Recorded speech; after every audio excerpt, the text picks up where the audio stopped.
Beredar video yang menunjukkan tank Ukraina melawan tank Rusia. Aksi baku tembak terlihat jelas di dalam video yang ramai beredar. Dalam keterangan unggahan, disebutkan hanya seorang awak tank Ukraina melawan konvoi peralatan Rusia. Tank Ukraina tersebut menunjukkan keterampilan militer yang tinggi.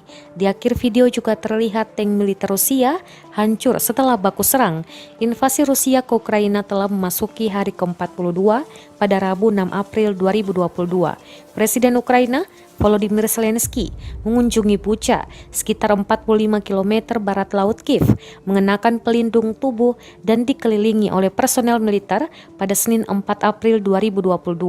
Dia berbicara tentang kematian dan kehancuran di kota-kota Stoyanka, Irpin, dan Bucha yang baru saja dibebaskan.